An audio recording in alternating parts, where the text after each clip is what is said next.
वसुदेवसुतं देवं कंसचाणूरमर्दनं देवकी परमानन्दं कृष्णं वन्दे जगद्गुरुम्। आइए आज होलिकोत्सव के ऊपर विचार करते हैं। फाल्गुन सुदी पूर्णिमा अर्थात होलिकोत्सव। इस दिन लोग थोड़ा मुक्त मन से विचरते हैं। सख्त अनुशासन और शिथिल स्वैराचार के बीच का मध्यम बिंदु जो ढूंढ सकता है वही होली के उत्सव को मनःपूर्वक मना सकता है।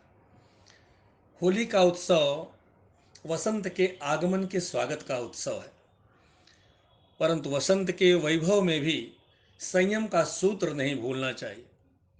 भगवान शिव का किया गया काम दहन भी एक सुंदर बात समझाता है। वसंत को निमित्त बनाकर यदि काम शिवत्व पर हमला करने का प्रयत्न करे तो समझ लो कि वह स्वयं के विनाश का सर्जन करता है। मर्यादा में रहा तो काम भी भगवान की विभूति है, और मर्यादा छोड़ दे तो वह आत्मघातक बनता है। होली के उत्सव के पीछे की कथा बहुत ही प्रसिद्ध है। हिरण्यकश्यप नाम का एक राक्षस था। उसे सर्वत्र हिरण्य यानी सुवर्ण ही दिखाई देता था। भोग ही उसके जीवन का प्रधान भाव था। राक्षस का अर्थ है खाओ पियो और मजा करो वाली मनोवृत्ति का मानव। भोग के सिवाय जो कुछ करता ही नहीं और स्वार्थ के सिवाय कदम आगे बढ़ाता ही नहीं। हिरण्यकश्यप के राज्य में सबको रोटी व मकान मिले, इतना ही देखने का उसने प्रयत्न किया था। लोगों के भाव जीवन की ओर उसने सदैव दुर्लक्ष्य किया।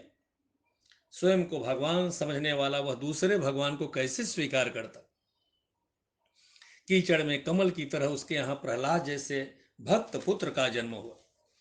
प्रहलाद जब गर्भ में था तब उसकी माता नारद के आश्रम में रही थी।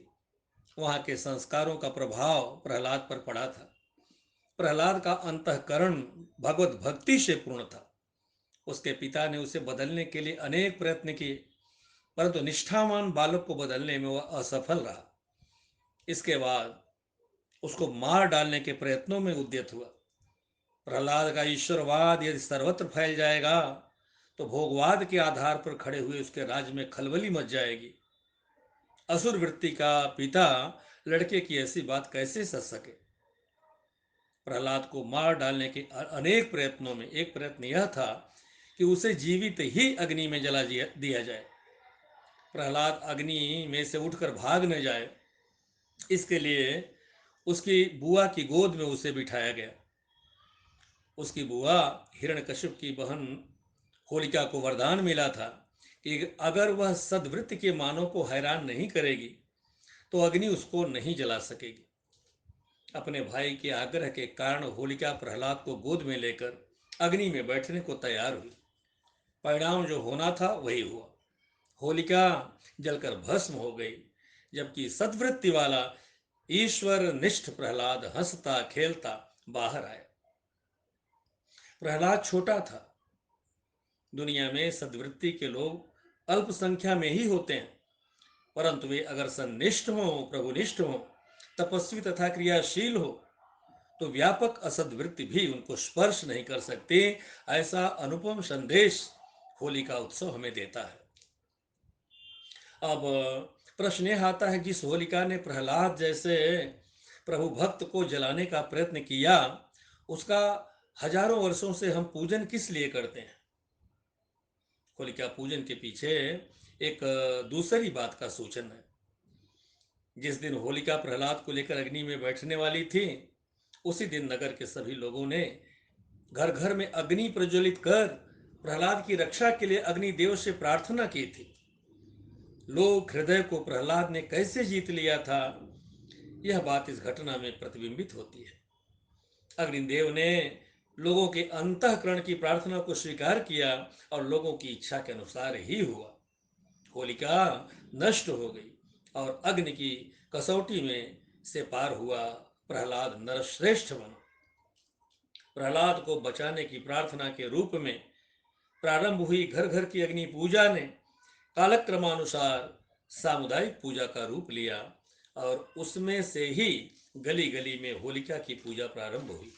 इस प्रकार देखें तो होलिका पूजन असद वृत्ति के नाश के लिए और सद्वृत्ति की रक्षा के लिए लोगों के हृदय में स्थित शुभ भावना का प्रतीक है और इससे ही लोग आनंद पूर्वक होलिका का स्वागत करते हैं। होलिका दहन से खुश हुए लोगों ने उत्सव मनाया। आनंद के वातावरण से मस्त बने लोगों ने एक दूसरे पर रंग गुलाल आदि फेंकना प्रारंभ किया। किसी ने धूल उड़ाना शुरू किया और उसी में से धूलेटी का सर्जन हुआ। आसमानी रंग और धरती की धूल का इस उत्सव में मिलन हुआ है। छोटे बड़ों का भेद भूलकर महल और झोपड़ी के लोग इकट्ठे होकर उल्लास से नाचने लगे। इसमें प्रहलाद जैसे महापुरुष का कर्तृत्व दिखाई देता है। प्रहलाद ने छोटे बड़े सभी को प्राणवान बनाया। हिरण्यकश्यप के मारने के लिए स्तंभ में से जो नरसिंह प्रकट हुआ उसका अर्थ यही था। स्तंभ जैसे जड़ चेतना शून्य और निष्क्रिय लोगों में प्रहलाद ने प्राणों का संचार किया। नर में सिंह उत्पन्न किया। नर का प्रेम और सिंह का अविवेक या साहस एकत्रित हुआ और हिरण्यकश्यप का विनाश हुआ। लोक हृदय में प्रहलाद के प्रति प्रेम ने लोगों को अविवेकी बनाया और उसमें निर्माण हुई साहसी वृत्ति ने हिरण्यकश्यप को मारने के लिए प्रेरित किया। हिरण्यकश्यप को नर या पशु, घर या बाहर, रात को या दिन में कोई मार न सके, ऐसा जो वरदान मिला था वह उसकी अतिशय सख्त संरक्षण व्यवस्था का द्योतक है। असद वृत्ति के मूल में भय होता है। वह हमेशा अपनी रक्षा के लिए ऐसा कड़ा प्रबंध करती है।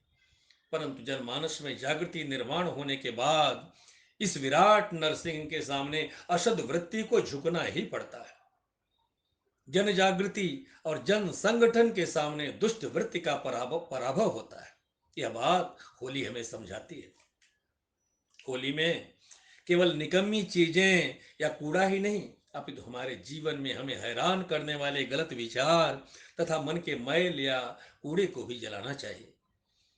संघ निष्ठा को शिथिल बनाने वाले गलत तर्क कुतर्कों को होली में जलाना चाहिए। शक्ति व समझ के अभाव में हृदय में स्थित भोली भावना या आशा भी कार्य साधक नहीं बनती। जड़वाद या भोगवाद के सामने लड़ने वाला प्रभुनिष्ठ सैनिक भावयुक्त बुद्धि तथा बुद्धिनिष्ठ भावना से सुसज्ज होना चाहिए। होली के उत्सव में थोड़ी सी अश्लीलता का भी दर्शन होता है। उसका कारण यह है कि यह सार्वजनिक उत्सव है। समाज के सभी स्तर के लोगों के संस्कारों का सम्मिश्र रूप यहाँ देखने को मिलता है। संक्षेप में होली का उत्सव फाल्गुन के रंगों से हमारे जीवन को रंगीन बनाने वाला, वसंतोत्सव में भी संयम की दीक्षा देने वाला, संघ निष्ठा की महिमा समझाने वाला और मानव मन में तथा समाज में स्थित असद वृत्ति को भस्म करने का संदेश देने वाला उत्सव है। ओम सहनाववतु सहनौ भुनक्तु सह वीर्यं करवावहै तेजस्विनावधीतमस्तु मा विद्विषावहै।